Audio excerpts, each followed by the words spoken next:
Hello everyone, once again to my channel JPT Biology Academy.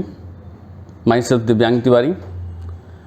Last कुछ videos में हमने देखा किस तरीके से स्ट्रैटेजी प्लानिंग करनी होती है नीट और सीबीएसई एग्ज़ाम्स के लिए, टाइम मैनेजमेंट स्किल्स कैसे मेंटेन करना है और कैसे आपको अपडेट रखना है कि आप कम टाइम के अंदर में मैक्सिमम अटेम्प्ट कर सकें और सही नंबर ले सकें.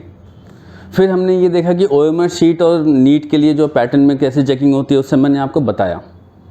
अब ज़्यादा और टाइम वेस्ट ना करते हुए सीधा हम कॉन्सेप्ट्स पे आते हैं. बायोलॉजी के अंदर मैक्सिमम लोग उतने सीरियस नहीं होते हैं जितना कि होना चाहिए. मैक्सिमम ट्राई करते हैं कि लास्ट के कुछ टाइम में उसको कवर अप करें, और कुछ ही होते हैं जो थ्रू आउट ईयर उसको कंसिस्टेंटली पढ़ते रहते हैं. तो सिलेक्शन उन्हीं का ही होता है ज़्यादा मोस्टली, बाकी सबका चांसेस आगे बढ़ते जाते हैं. तो बायोलॉजी सब्जेक्ट को भी उतना ही सीरियस लेते हुए, क्योंकि ये 50% सिलेबस कवर करता है नीट का, तो इसको भी आपको उतना ही सीरियसली कम से कम 50% तो लेना चाहिए. अब इस कंडीशन में आप किस तरीके से पढ़िए कि आपको कंसेप्ट समझ में आए, जिसकी वजह से आप उसको कम टाइम के अंदर में ओएमआर शीट में अप्लाई करते हुए फुल मार्क्स ले लें. अब होता क्या है कि बायोलॉजी को सब मॉड्यूल्स में क्रैम करते हैं. मॉड्यूल्स ले लो, चाहे रिफ्रेशर्स ले लो, चाहे हम कहीं भी और दूसरी जगह प्लेटफॉर्म पे देख लें, तो वहाँ पे directly NCERT line to line बता करके क्रैम करवाया जाता है, और बच्चे भी उसको लेकर के वैसे ही क्रैम कर लेते हैं. बट क्या वो समझ पाते हैं? क्योंकि नीट क्या है कि सीबीएसई में जो आपने पढ़ा है या लर्न किया है या जो जैसे मर्जी पढ़ा है आपने, अगर आप उसको अप्लाई नहीं कर पा रहे हैं क्वेश्चंस में, तो नीट कभी क्वालिफाई नहीं कर सकते. तो उसको अप्लाई करने का सही तरीका क्या है? बेसिक थिंग है, आपको सीबीएसई के कॉन्सेप्ट का अंडरस्टैंडिंग लेवल बेस्ट होना चाहिए. तो सीबीएसई में जो भी लिखा हुआ है किसी भी सब्जेक्ट में, एनसीईआरटी में लाइन टू लाइन, क्या आपको समझ में आ रहा है? क्या आप उसको पढ़ने के बाद एनालाइज कर पा रहे हैं? और एनालाइज करने के बाद जब आप एमसीक्यू क्वेश्चंस की ट्राई करते हैं, क्या उसको तुरंत टाइम के अंदर अप्लाई कर पा रहे हैं? सो अगर ये तीनों चीज़ का मतलब मैं लिख देता हूँ फिर से. इन केस ऑफ बायोलॉजी, पहली चीज, क्या सीबीएसई कॉन्सेप्ट क्लियर हो रहा है? ये सबसे बड़ी चीज है, क्योंकि क्रैमिंग से ये क्लियर नहीं होगा. क्रैमिंग से आपको याद होगा, और जरूरी नहीं है कि आपको सब कुछ याद हो, सब कुछ आप उस जगह पे अप्लाई कर पाएं जहां पे आपको क्वेश्चन पूछा गया है. तो क्लियर होना बहुत जरूरी है. ऐसे ही मैक्सिमम टॉपिक्स को मिले के शॉर्ट वीडियोस में आपके सामने कॉन्सेप्ट क्लियर करने की कोशिश करूँगा. हम पढ़ेंगे नहीं, हम समझेंगे, पढ़ने के साथ साथ समझेंगे. तो क्लियर होने के बाद एप्लीकेशन बहुत ज़रूरी है. अगर आप ये दोनों चीज़ें कर जाते हैं, concept clarity and then applied, उस कॉन्सेप्ट को अप्लाई करना, तब आप कोई भी question within seconds achieve कर सकते हैं. मीन्स ऐसा पॉसिबल है कि 90 क्वेश्चंस बायो के आप 35 से 40 मिनट्स में कंप्लीट कर जाएं, और उसमें जो एक्यूरेसी परसेंटेज हो वो आपका कम से कम 95 हो. कई बार ऐसा भी होता है 90 क्वेश्चंस कर लिए 40 मिनट्स में, लेकिन देखा तो 8 छोड़े हुए हैं और 20 गलत हैं. इसमें भी अब बाहर हैं. तो मेरा मकसद ये है कि आपको मैं यहाँ पे कॉन्सेप्ट क्लियर करके इस लेवल पे ला सकूँ. ये मुश्किल नहीं है, बट कंसिस्टेंट एफर्ट चाहिए. तो सबसे पहले क्या है, सीबीएसई एनसीईआरटी के कॉन्सेप्ट क्लियर होने चाहिए. यहाँ कॉन्सेप्ट क्लियर का मतलब ये है कि अगर आप पढ़ के बाद समझ लेते हैं और कहीं बाहर आपको कोई क्वेश्चन पूछता है उस टॉपिक रिलेटेड, तो आप ये ना कहें कि मैं रिवाइज करके आऊँगा तब बताऊँगा. आपको कॉन्सेप्ट क्लैरिटी का मतलब ये है, जैसे आपका घर का एड्रेस कभी आप याद नहीं करते हैं, आप जाते हैं, चाहे किसी भी कंडीशन में आप पहुंच जाएंगे, क्योंकि आपको पता है, समझ है उसकी. तो ऐसे ही आपको क्या एड्रेस की तरह आपके कॉन्सेप्ट की समझ है, क्योंकि जब तक समझ नहीं होंगे जब तक अप्लाई नहीं कर पाएंगे, और अप्लाई नहीं कर पाएंगे तो टाइम मैनेजमेंट स्किल्स खत्म हो जाएगा. और बायोलॉजी में जो भी 90 क्वेश्चंस को 40 मिनट्स में नीट में अटेंड करता है 95% एक्यूरेसी के साथ में, उसका सिलेक्शन टॉप रैंक में गवर्नमेंट मेडिकल कॉलेज में कंफर्म है. कंफर्म, क्योंकि यही आपको, अगर मार्क्स के बेसिस पे बात करें तो इसमें आपको 650 प्लस उसके ऊपर जितना 700 या फुल मार्क्स भी आ सकते हैं. क्योंकि फिजिक्स केमिस्ट्री तो आप अच्छे से करते ही हैं, फिजिक्स केमिस्ट्री आप बहुत सीरियसली 11th क्लास से हो जाते हैं, उसमें तो कोई डाउट ही नहीं है मुझे, लेकिन बायोलॉजी से बाहर हो जाएंगे। तो बायोलॉजी को ऐसा किया, फिजिक्स केमिस्ट्री आपको फ्रूटफुल रिजल्ट देगा। मीन्स फिजिक्स केमिस्ट्री का तब फायदा है, उससे पहले कोई फायदा नहीं है। कहीं भी पढ़ लीजिए, कोई फायदा नहीं है। तो इसको जरूर फोकस करना बच्चों, क्योंकि ये चीज़ आपको कामयाबी दिलाएगी। और अगर ये नहीं करते हैं तो 4 साल या 10 साल ड्रॉप कर लो, नीट में पॉसिबल नहीं है। कुछ और ऑप्शन लेके जरूर चलना।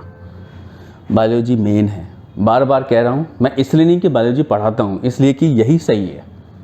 और जो भी टॉपर है उसने ऐसा ही पढ़ा है, कोई दूसरा तरीका नहीं है, कोई शॉर्टकट नहीं है, कोई क्रैश कोर्स नहीं है इसके लिए। कोई भी ऐसा नहीं है कि आप कोई भी एक बुक को प्रीवियस ईयर्स क्वेश्चंस कर लो, उसके सारे क्वेश्चन रट लो, क्लियर कर लोगे, ऐसा कुछ भी पॉसिबल नहीं है। ये सब भ्रम की दुनिया में ले जाने वाली चीज़ें होती हैं और खुद को हेलुसिनेशंस में नहीं रखना चाहिए। प्रैक्टिकल रहिए, प्रैक्टिकल लेवल पर बात कीजिए। तो अगेन, क्या एनसीईआरटी जो आप पढ़ रहे हैं सेल्फ स्टडी जरूर करते होंगे, नहीं कर रहे हैं तो आदत डालिए। अगर सेल्फ स्टडी करते हुए एनसीईआरटी लाइन टू लाइन आपको समझ में आ रहा है, और दूसरी क्या, तीसरी सबसे इंपॉर्टेंट थिंग, थर्ड वन, अभी मैं इसको समझाने के बाद फिर आपको टॉपिक्स बताऊंगा इसी के बेसिस पे।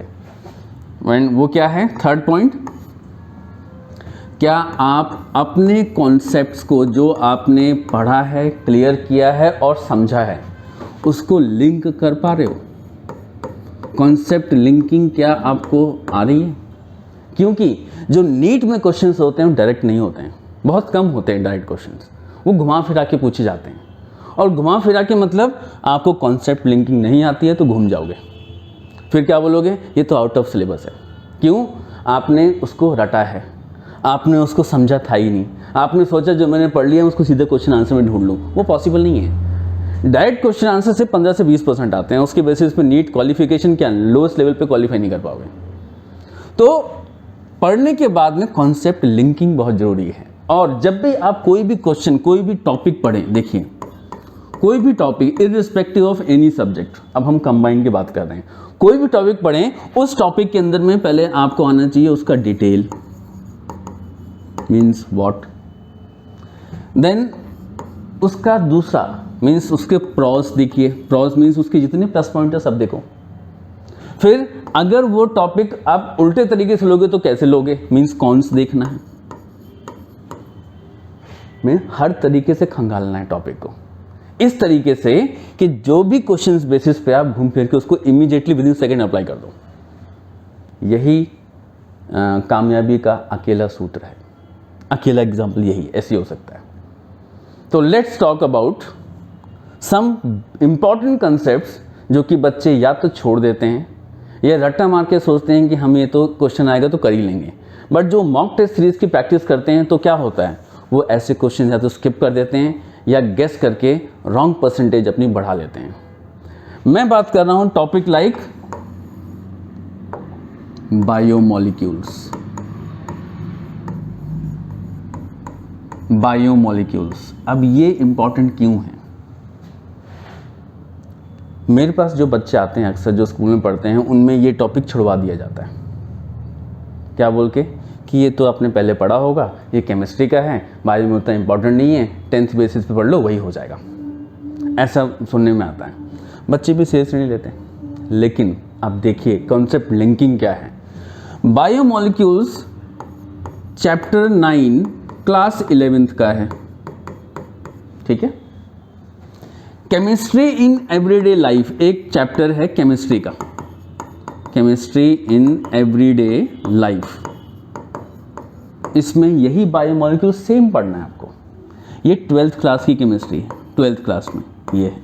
मीन्स अगर आप बायोमोलिक्यूल स्किप कर रहे हो तो केमिस्ट्री में बुरा असर पड़ेगा, और अगर ये कर लिया तो ये पढ़ने की जरूरत ही नहीं है, क्योंकि सारा वही है, सब कुछ सेम है। 11th क्लास की ऑर्गेनिक केमिस्ट्री के जो बेसिक्स हैं, ऑर्गेनिक केमिस्ट्री, इसमें आपको बायोमोलिक्यूल्स में हेल्प करेगा। This is concept linking. तो बायोलॉजी रटना वाला है कहाँ, ये तो सब्जेक्ट से जुड़ रहा है। तो what is biology? You know it is integrated science. आपका सारा साइंस इंटीग्रेटेड मीन्स अगर आपको फिजिक्स थोड़ा बहुत पता है, क्योंकि जितने भी डायग्नोस्टिक टूल्स, MRI स्कैनिंग या CT स्कैनिंग या अल्ट्रासाउंड, ये सब बायोफिजिक्स पे काम करता है। इसमें फिजिक्स के प्रिंसिपल अप्लाई करना नहीं आया तो ऐसे कंसेप्ट आप नहीं कर पाएंगे। और जितना भी केमिकल है, मीन्स MBBS में है क्या, bachelor of medicine, bachelor of science, medicine is chemistry, तो केमिस्ट्री तो पूरा आएगा इसमें। एंड उसके बाद सर्जरी में ह्यूमन बॉडी पूरी आएगी। तो बायोलॉजी ह्यूमंस तो है लेकिन केमिस्ट्री भी है, तो ये लिंकिंग है। ऐसे ही लिंक करके मैं आपको बायोमोलिक्यूल्स के कुछ टॉपिक इंपॉर्टेंट तरीके से बताऊं कि आपको मेरे ये लेक्चर सुनने के बाद में दोबारा पढ़ने की जरूरत नहीं पड़ेगी। इवन आप क्वेश्चन अप्लाई करोगे आपको इमीडिएटली हिट करेगा। तो हम नेक्स्ट टॉपिक में बायोमोलिक्यूल्स को स्टेप बाय स्टेप पिक करना शुरू करेंगे। Thank you.